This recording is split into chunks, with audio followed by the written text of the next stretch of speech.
I was able to pop into all 3 of them, and they were phenomenal. So thank you to everyone who came to those. And thank you to everyone who stuck through from the beginning of day 1 of the summit till now. So we are now ready to begin the final session before we conclude day 1 of the CUNY Summit. My name is Laila, and our final session is on the climate crisis and ecological justice, a panel with 2 amazing speakers that represent the intergenerational work that has gone into avoiding climate catastrophe and building a better tomorrow. When we think about the activities and discussions we've had today, we knew that we had to cap it off with this one. That's right, Laila. I'm happy to be joining Laila in moderating this panel, and I'm happy to welcome Dr. Micha Tomkiewicz and Andrés Bernal. Dr. Tomkiewicz is a professor of physics at Brooklyn College and the Graduate Center at CUNY. He founded what is today the Urban Sustainability Program and served as the director of the Electrochemistry Institute at Brooklyn College, CUNY. He has been a key member of the Electrochemical Society. Born in Warsaw, Poland in 1939, he is a survivor of the Holocaust. And Professor Andrés Bernal is a lecturer at Queens College and the School of Labor and Urban Studies at CUNY. He's also a research fellow at the Global Institute for Sustainable Prosperity and a visiting research fellow at the University of Missouri at Kansas City. Notably, he was a senior policy advisor to now Congresswoman Alexandria Ocasio-Cortez, AOC. He is set to be the co-host of the podcast Funny Money. Born in Bottega, Colombia, I hope I didn't mess up. He is representative of a new generation of Hispanic and Latin American immigrants to the United States. I am happy to be discussing this topic with these 2 fantastic speakers, but its urgency cannot be overstated. On June 23, 1988, Dr. James Hansen, then director of NASA's Institute for Space Studies, testified before a Senate committee that the agency was 99% certain that climate change was occurring due to human activity, adding that its effects were already being felt and it threatens to impact life on Earth for centuries. Dr. Hansen's testimony captured the front page of the New York Times the next day with the simple headline, "Global warming has begun, expert tells Senate." 35 years after Dr. Hansen's testimony, the Intergovernmental Panel on Climate Change, the IPCC, which you guys might be familiar with, has issued a code red for humanities with regards to climate change. The IPCC says we now have a matter of years to keep global warming to 1.5 degrees Celsius, and the impacts have already been catastrophic. Just take a look at the damage done this past year alone. In Nigeria, something like around 1.4 million people were displaced and over 600 people were killed in flooding. In Pakistan, anywhere from 10% to 1/3 of the country's land was flooded, affecting 33 million people and killing over 1,700 people. Across Europe, heat waves killed 24,501 people, causing a great rate of excess deaths that even during the first 2 years of the excess deaths than even during the first 2 years of the COVID-19 pandemic. It's not all doom and gloom, though. Studies indicate that we can stave off the worst effects of climate change and build a sustainable and just ecological future. But only if we pursue radical social, economic, and political change right now. Our 2 speakers are fully aware of the immediate need for ecological action and justice. And with that, let's begin. So our goal here today is to show how we can build a better tomorrow and inspire the people in this room towards that goal. So for our first question, we were interested in, well, how did you get involved in your field and how did it end up applying to climate change? And how did your backgrounds end up influencing your involvement in this issue? We can start with Dr. Tomkiewicz. Sorry if I messed it up. I'm so sorry. And then go to Professor Bernal. So I'm starting? Yes. Okay. All right. First, when Rene introduced that I am born 39. You can do quick calculation. I'm an old guy. Okay. Now, I spent basically the war years both in Warsaw Ghetto and a camp for 2 years. And from there, I basically at age 6 came to what was Palestine at that time, now State of Israel. There, and all my education, all my growing up was in Israel. Now, at that time, Israel as a state was formed in 1948, had some struggle, fights, etc., surrounded by basically some of the biggest energy suppliers in the world, okay, that were in at least some time, at some place, state of war. So energy was really a major issue. So I basically took double major in chemistry and physics then, but all my research was done focused on energy.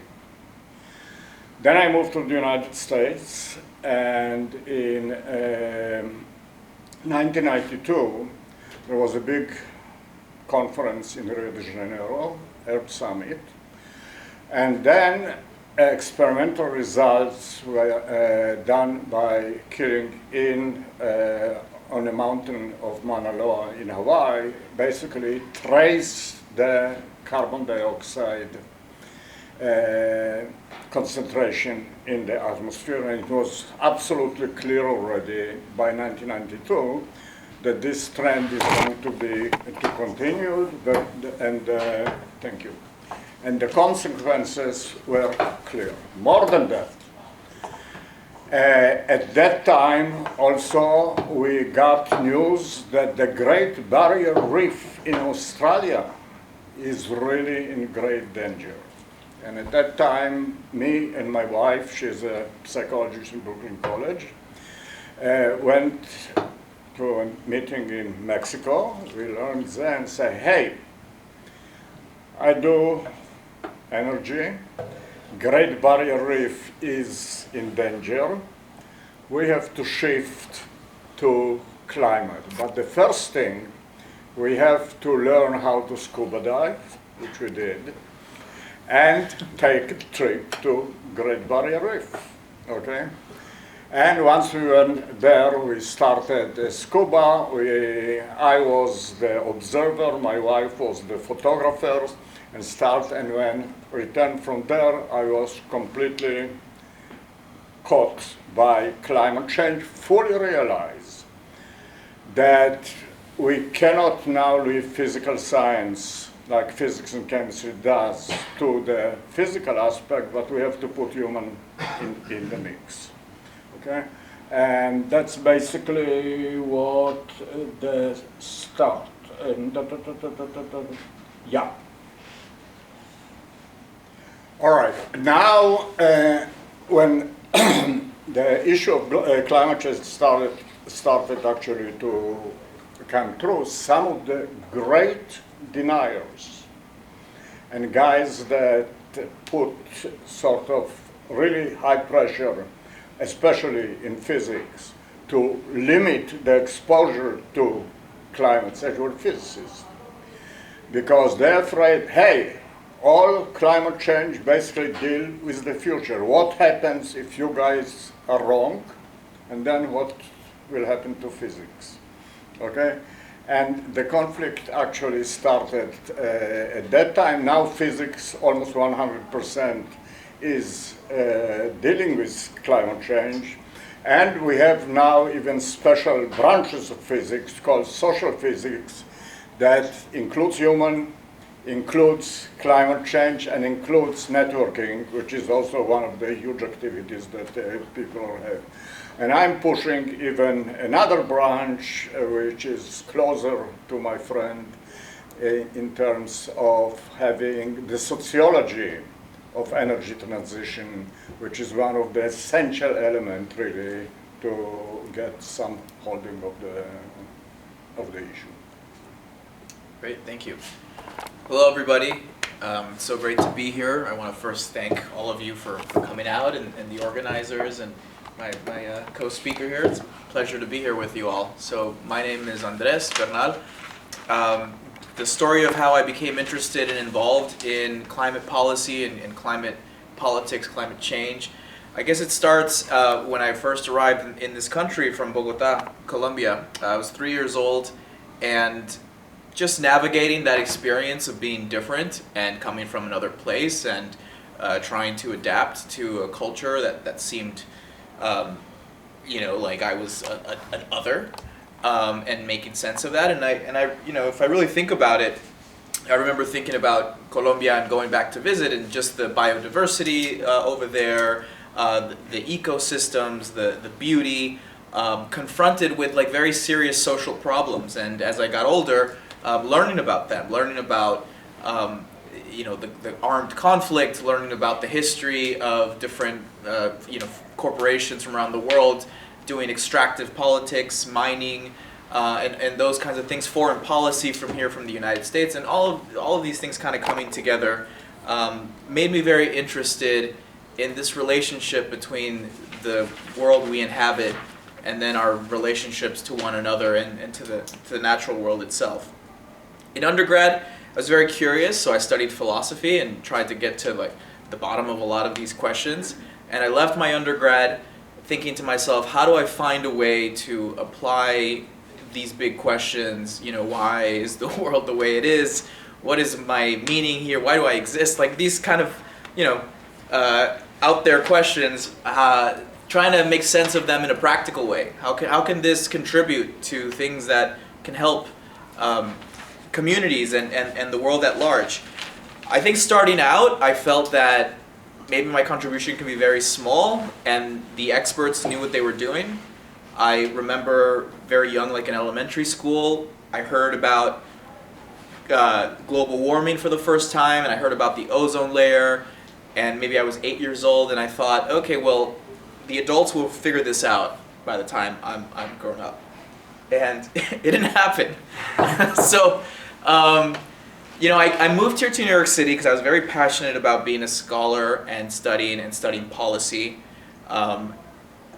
And one of my only friends here in New York when I moved in 2014 was a young woman living in the Bronx, bartending at the time. We had grown up in a leadership development institute for young Latinx folks around the country, getting taught skills like public speaking and debating and the way governments worked, building constituencies and navigating these systems. She was a very, very talented speaker, and everybody thought she was going to go very far. And her and I kind of like grew up in this organization and had these big plans, and sometimes we were like, well, let's start a podcast together. Anyways, after Donald Trump was elected president, we were freaked out, like holy crap, holy shit, like there's a new level here, because not only have we not taken action on climate, but now we're just like having fascist rhetoric back in the mainstream, and very scared. So, this is AOC, and she said, I'm going to run for Congress. She went out to Standing Rock to protest the pipeline, to be in community with many of the indigenous activists. And I was in my policy PhD program at the time already, so I said, I'll help you out. I know a thing or two about policy, and I'll be part of this question of like what kind of ideas can make this a reality. And that's kind of how this started. So she was elected, and all of a sudden we found ourselves in a whole new situation. And this idea that the experts were going to take care of it or somebody else was going to take care of it started to fade away. And we all started to realize that we had to step into this moment and have some confidence, understand that we don't know everything, but there's a lot of really great information out there, and kind of take on some of that responsibility collectively to move the conversation forward. So I ended up linking together initiatives to rethink the economy and our largest institutions that went back to what happened during the New Deal when the Great Depression hit the United States. And we had to rethink the financial system, and we had to rethink the role of government in society.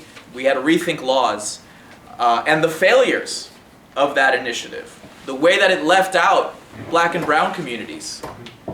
Thinking about the civil rights movement as this new wave that's coming after, saying, hey, you're building the suburbs by giving people all of this credit. You're taking initiative to build housing, to do all these things, but you're leaving all these people out, right? And working through those limits and those failures, thinking about the things that did work, and trying to apply that to this big question of how do we transition into a sustainable present and future. And when it comes down to it, you know, we have achieved really unbelievable things when we want to go to war. We spend unbelievable amounts of money when we want to go to war. We mobilize in incredible, unbelievable ways when we want to go to war. And it's quite simple. If we only did that to create peace, to cultivate peace, to transition to a different way of living, you know, the sky's the limit. And so that's kind of where I am now. Absolutely, and I'm so glad that you were both able to talk on how your lived experiences managed to bring you forward in terms of talking about climate change and really working it within the communities that you came from and the need for justice from it. And so it's so interesting how one of you came from a social perspective to talk about an ecological issue, and another came from an ecological issue to talk about it as a social perspective. And so that's really my question. Dr. Tomkiewicz, you study physics and chemistry. Professor Bernal, you study social theory, economics, and policy making. Where do you two see the intersection between the natural and social sciences in regards to climate change and ecological justice? And for this time, we'll start with Professor Bernal and then go to Dr. Tomkiewicz. Okay. I remember in my undergrad, when I took a class called Philosophy of Science, and we started to dig into the history of science and the debates that were had all the way, you know, before many of physics, chemistry, biology, when the disciplines, before they became formalized. And as the scientific method was coming into being. And, you know, one thing I've always carried with me is this understanding that, like, science is a practice. Like, it's people doing it. And they don't just do it in a vacuum. It's institutions that are behind it. There are purposes, there are objectives for the reason of studying science and trying to understand the natural world.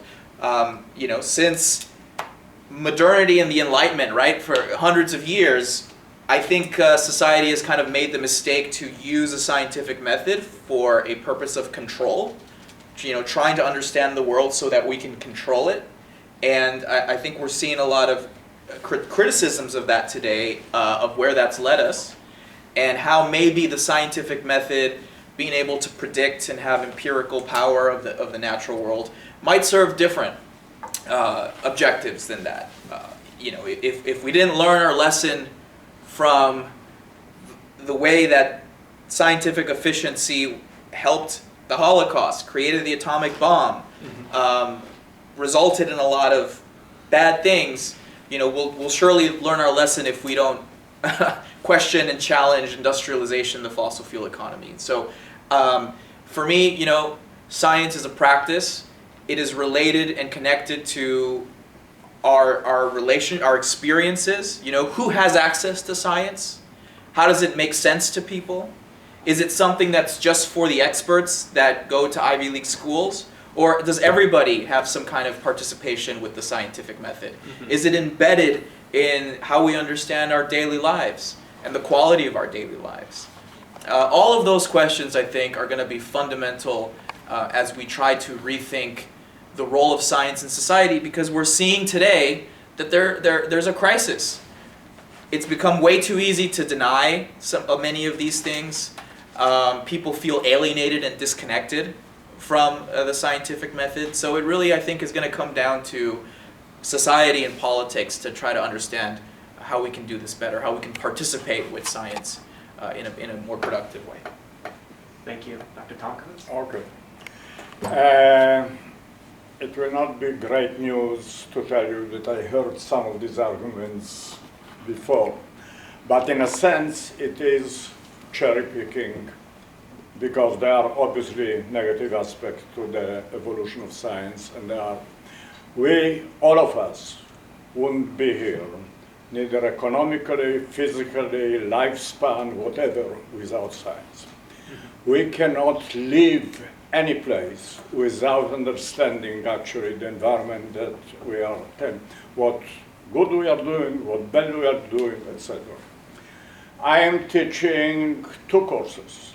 I'm teaching a bunch of courses which are focused on climate change, and I'm teaching cosmology, okay? And I'm making the connection, trying to make the connection between them. Now, there is obviously the negative aspect of that. It means if we really I don't want to say the bad word, but do bad to this, on this planet, we are going to destroy it, and we are going to destroy it on a time span which is not much longer than your lifespan. Now, it's not that difficult, but if this will happen, we will find some other planets that we can actually reside, at least some of us. So, the first exercise that I'm doing with my students, especially when I'm teaching cosmology, is taking the movie Avatar. Don't know if you guys saw it, okay? The movie basically is focused on a planet of the nearest star that we have, called Alpha Centauri, okay? Now, the distance to Alpha Centauri, and this is the nearest star, is about what we call 4 light years. It means that it takes light 4 years to come from here to Alpha Centauri, and another 4 years, obviously, if we wanted to return. And the question that I'm asking my student and helping them actually to calculate, okay, could this movie being filmed could James Cameron come to Alpha Centauri, made the film, and return to Earth? How long it will take him? Okay. So, we have the fastest rocket that we can design here. Okay, we put everybody there, put them into Alpha Centauri, even not bothering on putting them back. And with the fastest rocket, it will take about 80,000 years to go there. Okay, make the film, another 80,000 years then. The history of humans on this planet basically summed up in those numbers. So, bottom line is that we cannot really find alternative place to live. So whether we want it or we don't want it, we have to fix this place, and we can do it, okay? Now, we have to, there are 2 ways to do it, okay? One way is what some of us call back to the cave, okay? Go with history back, ruin the technology, etc., not pollute the planet, clean planet. Okay, first, we are now 8 billion people around, not enough caves for all of us, okay? And we don't want to go back to the cave. More than that, even with the planet as it is, 80% of the people, really, the planet itself is not first priority. Their individual survival is really first priority there, okay? So we have to put together the macroeconomics and the physics, chemistry, the sciences. Now, as was mentioned, this was, when it was, okay, in the 1990, I co-created the environmental studies program in Brooklyn College. 14 departments participated in this, okay?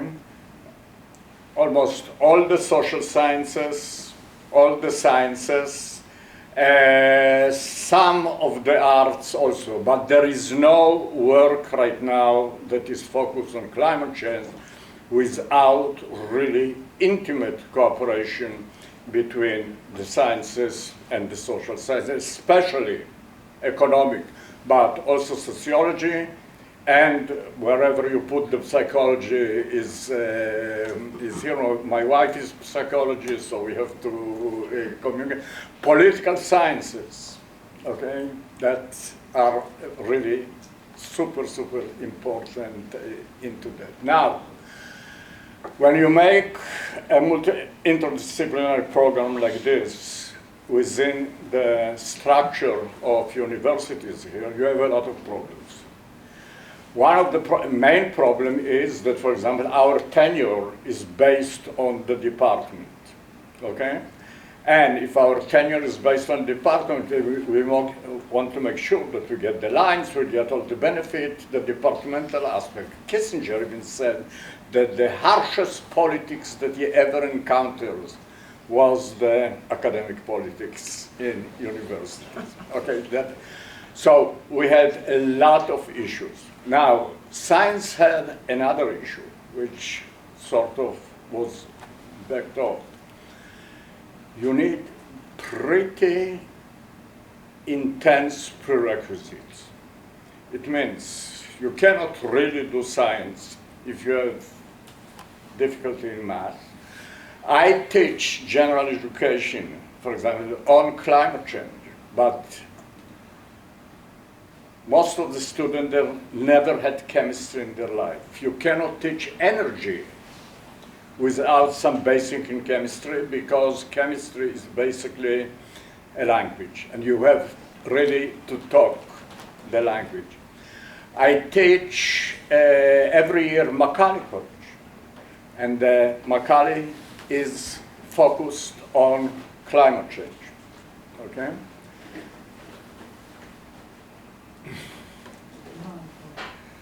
Okay, so the last 3 years, what we actually put half of the semester in the college is basically background in the required scientists and the general education in climate change.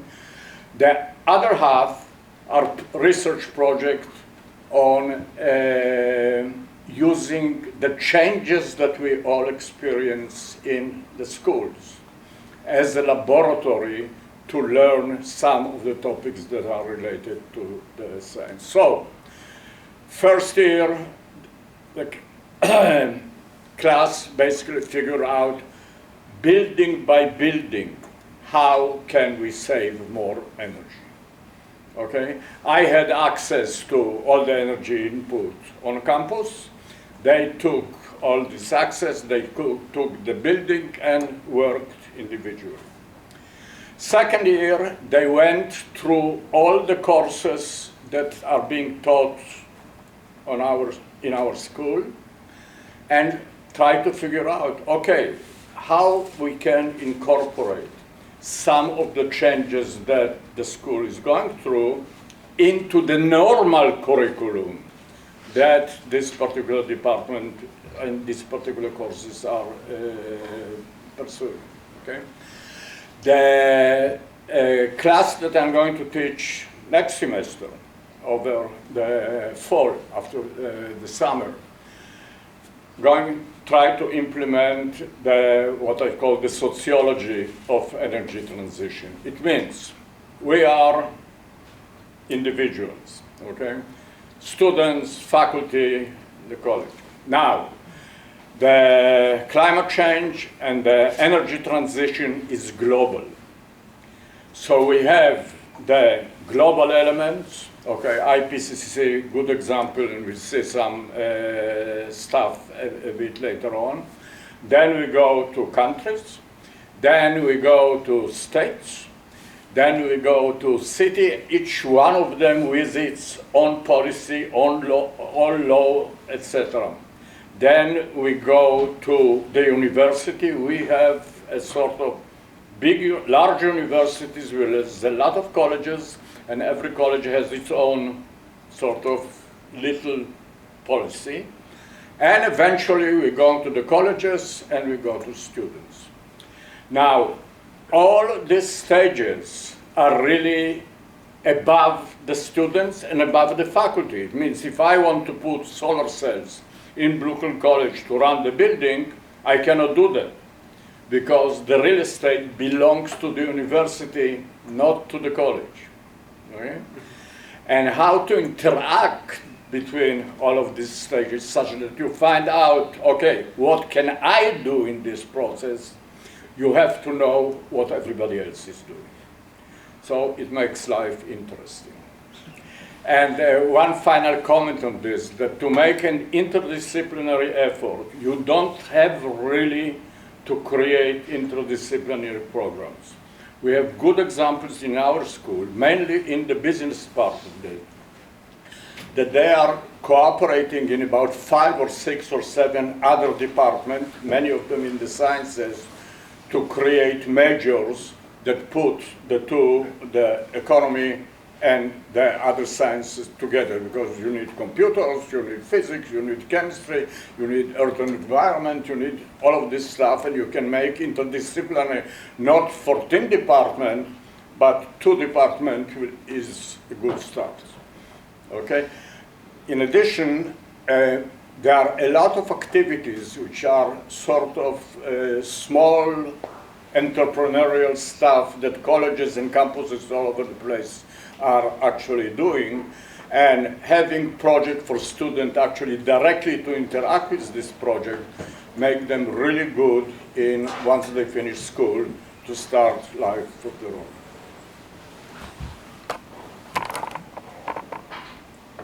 Thank you. Thank you for that answer. We mentioned the IPCC earlier, which you ended on, Dr. Tomkiewicz.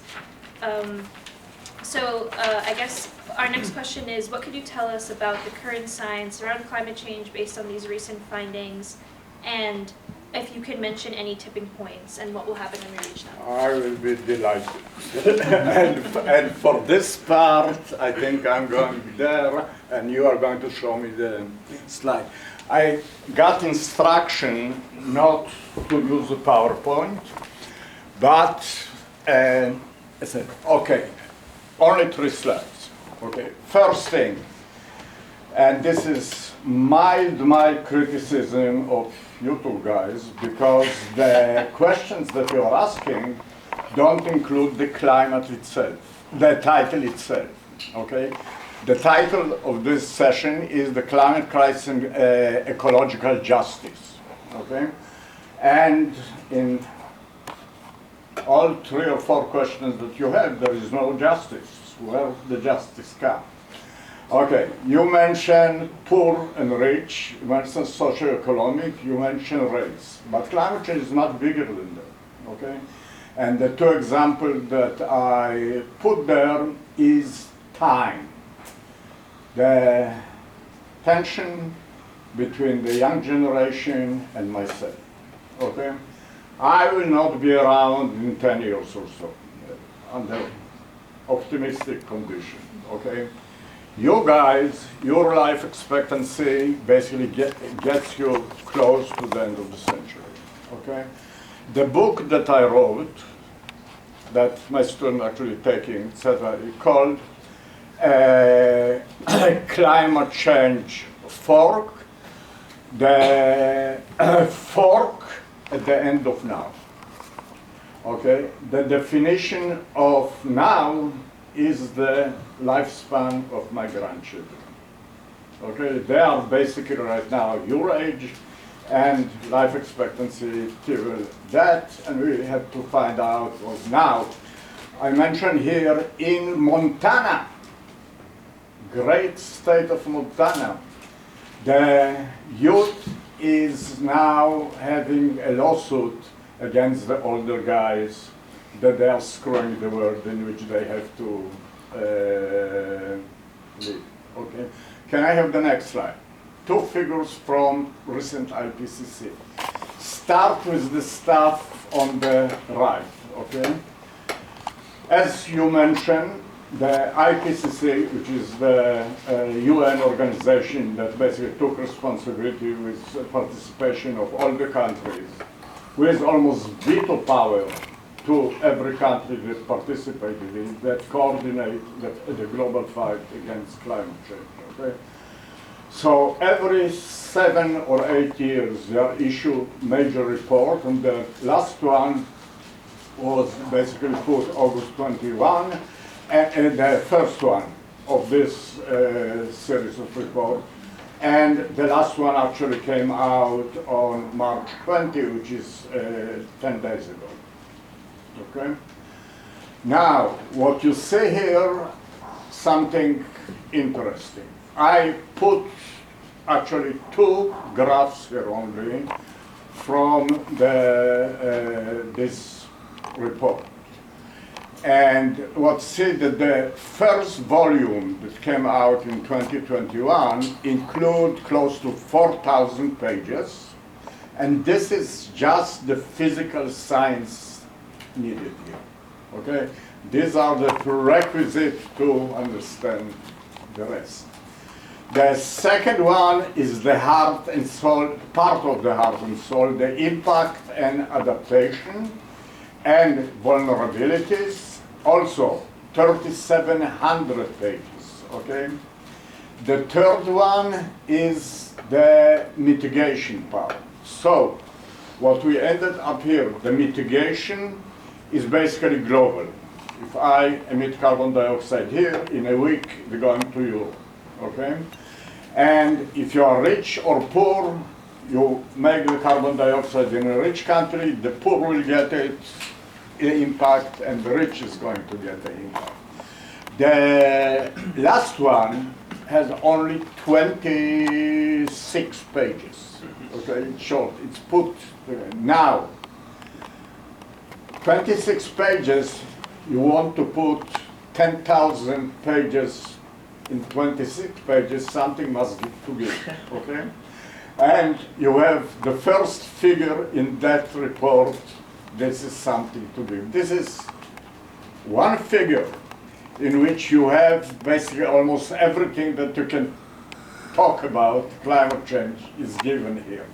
So you ask me the latest findings, basically we have to spend the rest of the year actually chatting about it. Now, the final exam that I'm giving, I'm basically going through that, but not giving the whole thing, because there is almost any combination that you take just in this one figure.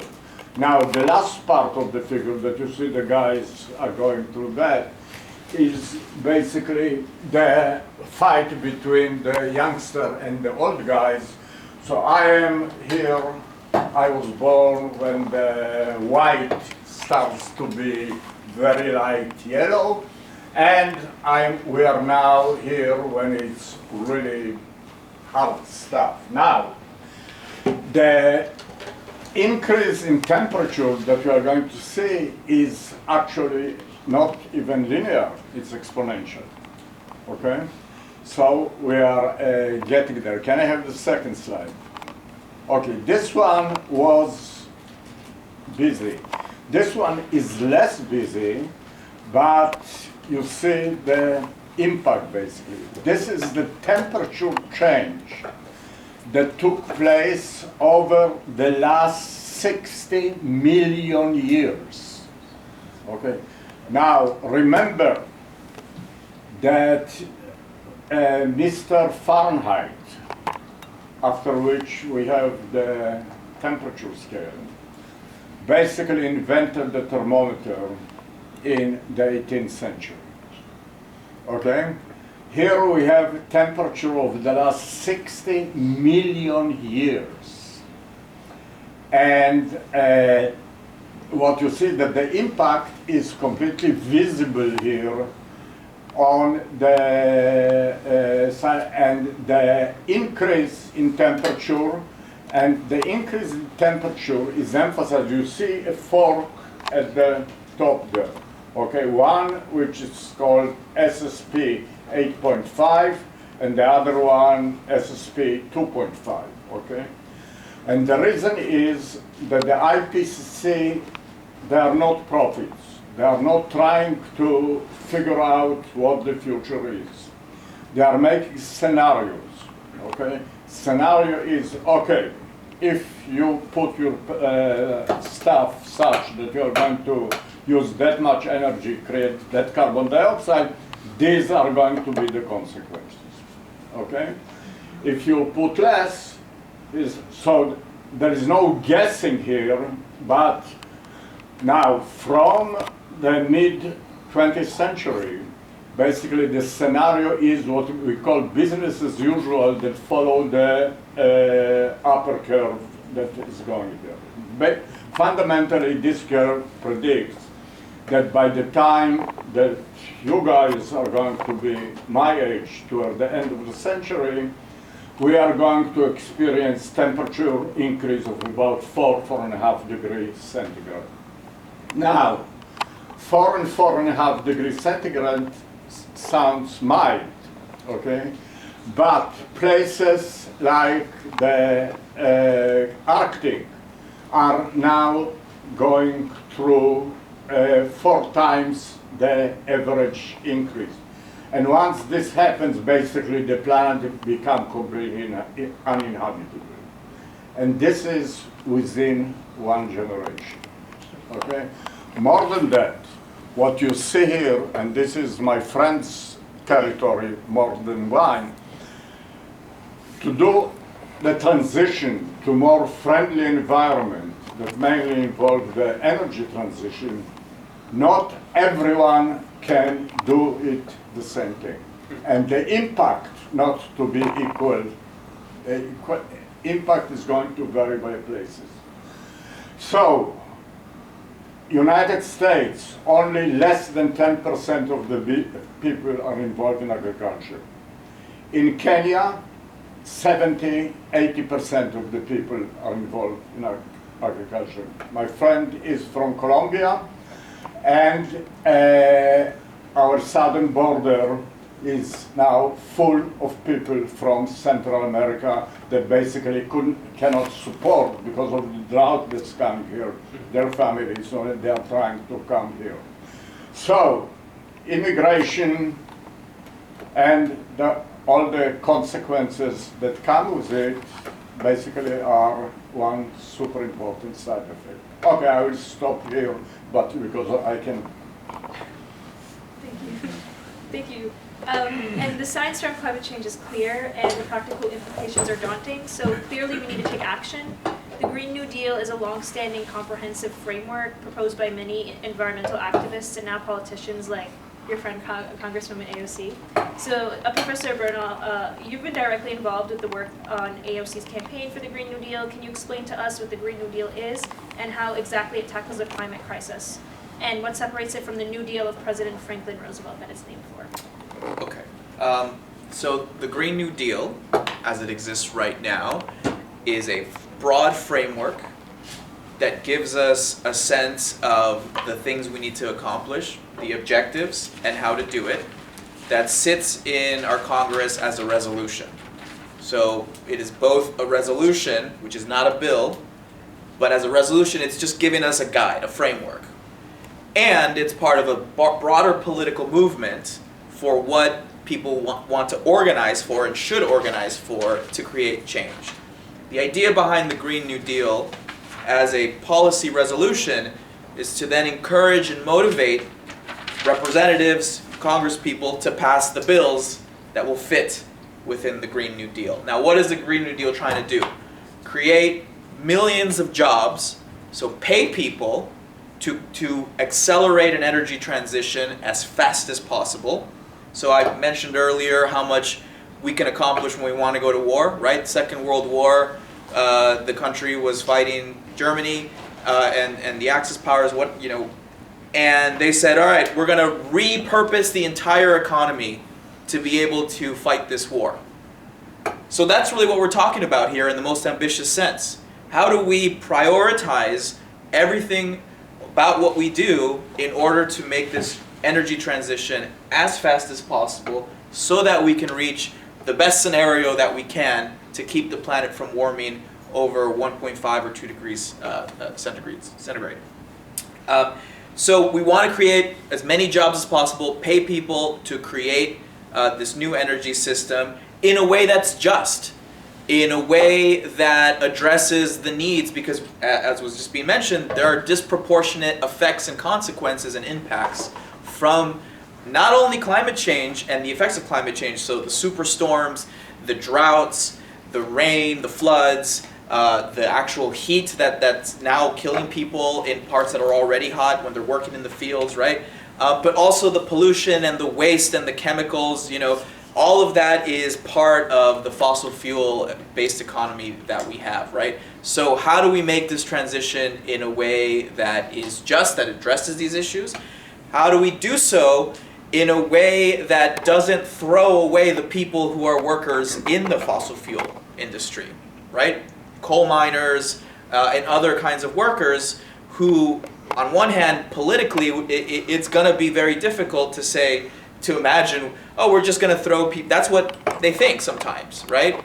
All these people are talking about a new energy system. I'm going to lose my job. I'm going to lose my livelihood, and nobody's going to care about me, right? So a big part of the Green New Deal is the idea of a just transition, which means that we are going to transition people to new work, or give them a pension, or make sure that they have the security they need because they have health care, and some of these other fundamental things to having good quality of life. That's what the Green New Deal is trying to accomplish. As part of that process, it really entails rethinking how we imagine what an economy is and what it's supposed to do. The paradigm under which we understand economic development, jobs, production, consumption, trade, these paradigms need to shift, and they need to change.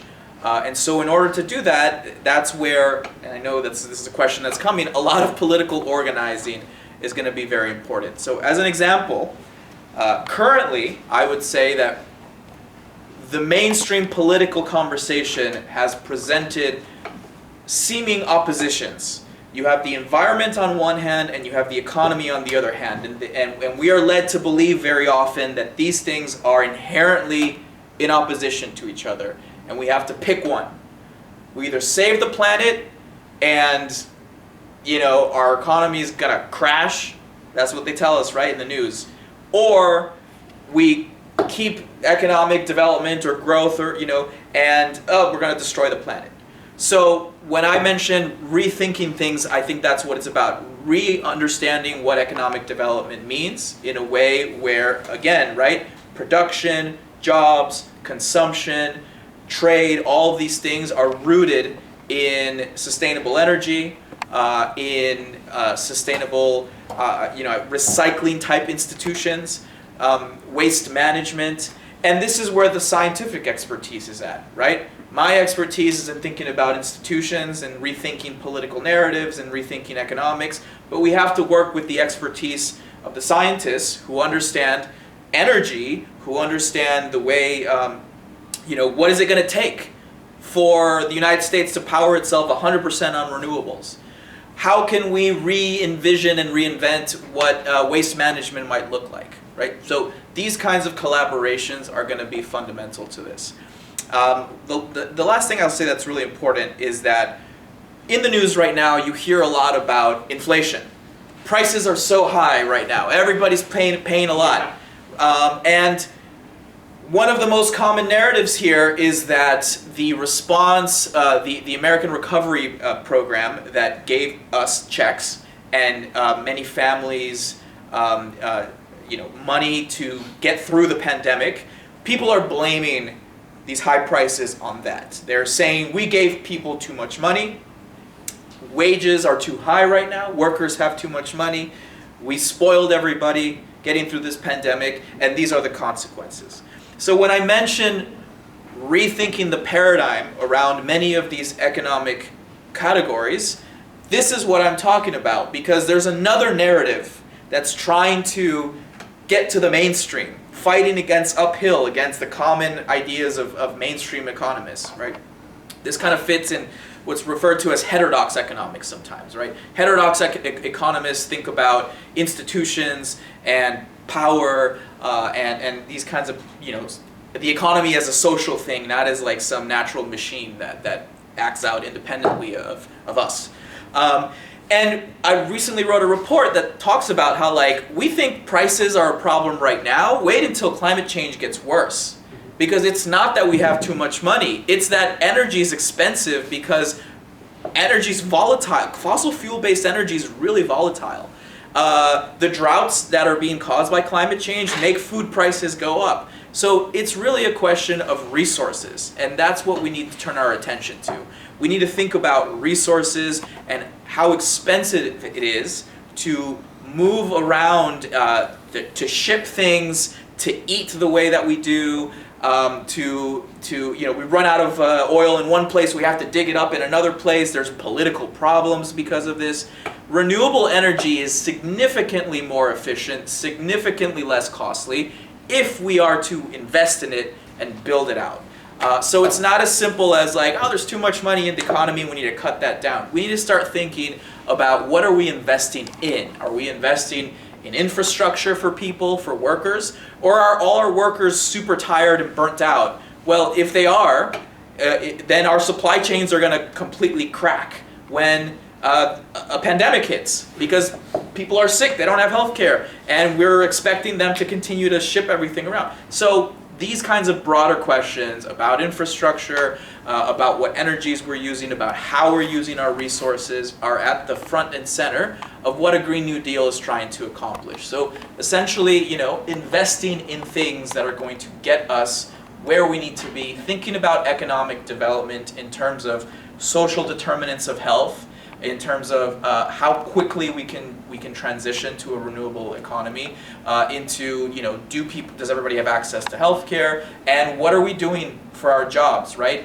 Transitioning the whole idea of a job to something that is contributing to our well-being, and has the infrastructure to be able to do so. We can expect everybody to have their own electric car, or we can actually invest in public transportation around the country. And that significantly changes a lot of things, right? One question that's very controversial right now is how much lithium are we going to have to mine in order to get all these solar panels out? That answer changes if we have an economy based on public transportation versus everybody having their own electric car. So I think these are the things that we have to have conversations with and listen to what scientists are telling us that know the specifics about what this entails. One thing the scientists can tell you immediately that we need the lithium for the batteries, Yes. not for the solar panel. Right, for the battery, in the solar panels, no? No, they are connected to solar Right. panel, but Right. Yes. the Yes. need is for the battery. Yes. And Yeah. Professor Bernal, you touched upon it a little bit. I mean, the whole point of the summit is to inspire a social movement. Yeah. And talking about that political organizing, could you take just a minute or two to talk about the role of social movements in this fight for ecological justice and climate action? Yeah, sure. I mean, I think it's simple. Like, social movements change what people think is possible. There's usually a framework that we have. So we think, what can we do? What can we accomplish? And I think for my lifetime and my generation, that window has been very narrow. We can't do much. When I was growing up, even in undergrad, the only thing that people thought was possible to do about climate was like cap and trade. Let's get polluters to enter markets with each other so they can offset what they pollute by trading. That was it, right? Maybe a carbon tax. It's really been in the last 5 years where people are challenging that idea and saying, no, like, that's not going to get anything to change fast enough. We need to massively invest in the same way that we tried to do, and also to answer the question, right, the way we tried to do the New Deal. There was a pamphlet written called How to Pay for the War back then that outlined all of this except to go to World War II.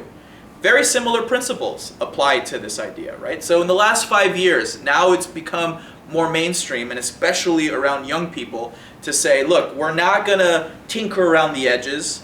We're not going to expect a little tax or a carbon trade system to really do a transition. We're talking about massive investments, new jobs, rights, mobilizing and changing the way we produce and consume. And we can do it because when we wanted to go to the moon, we went to the moon. When we wanted to mobilize and change the economy to go to war, we did that.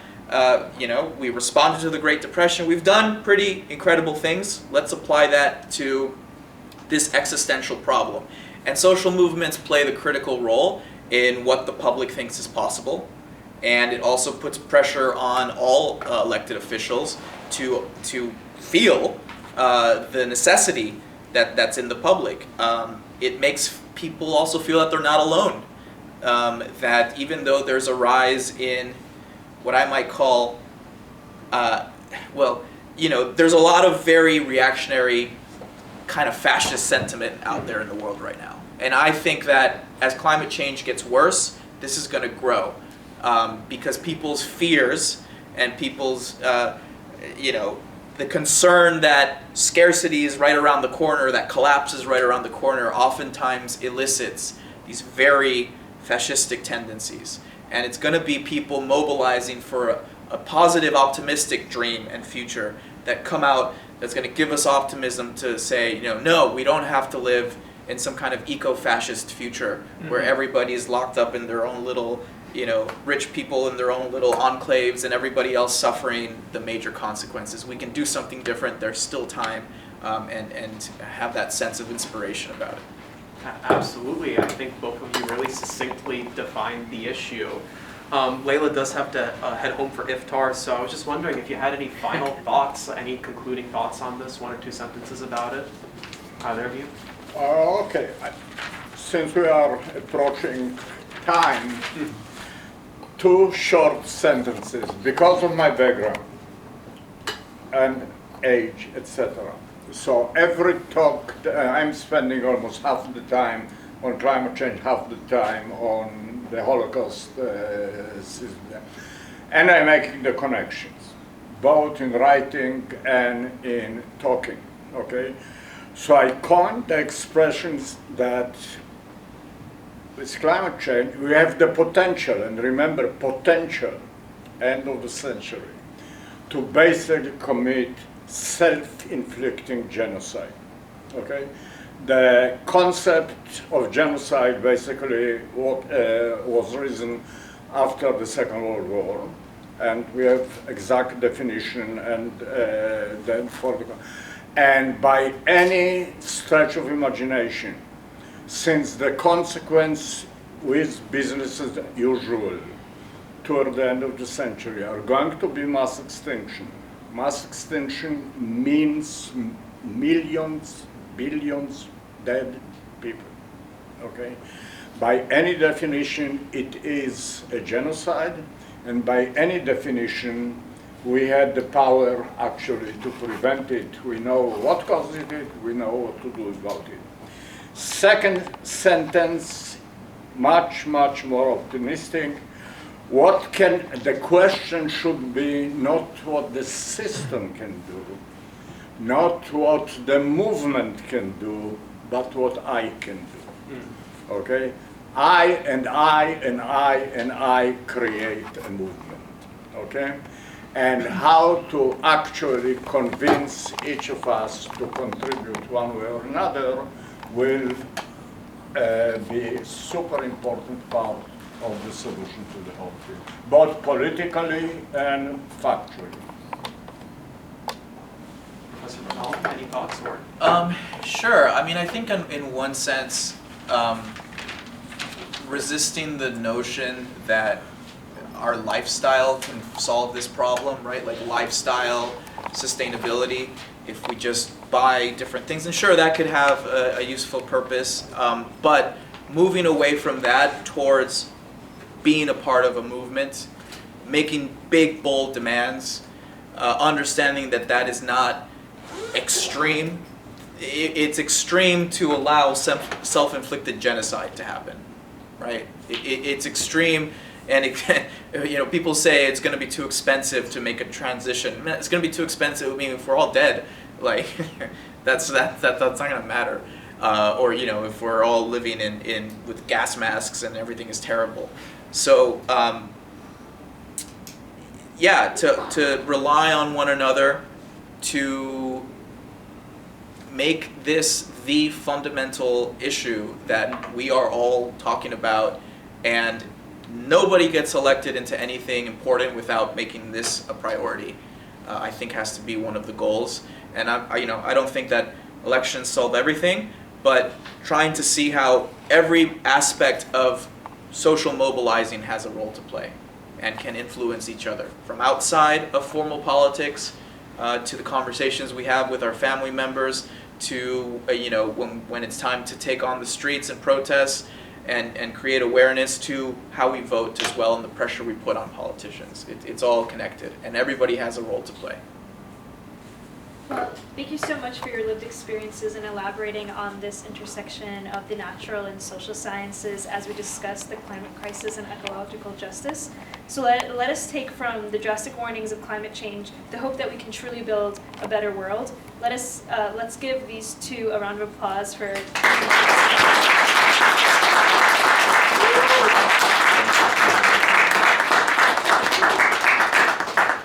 And with that, we are concluding our panel discussion on the climate crisis and ecological justice. If we are truly to build a better tomorrow, we must unite to take on the climate crisis and achieve a sustainable, just future. And with that concludes the final session of day 1 of the CUNY Summit for Peace and Justice. Yeah. Dr. Tomkiewicz, Mr. Bernal, you follow me on the stage. And I would like to have Micha Khan give the final remarks for today. So. Okay.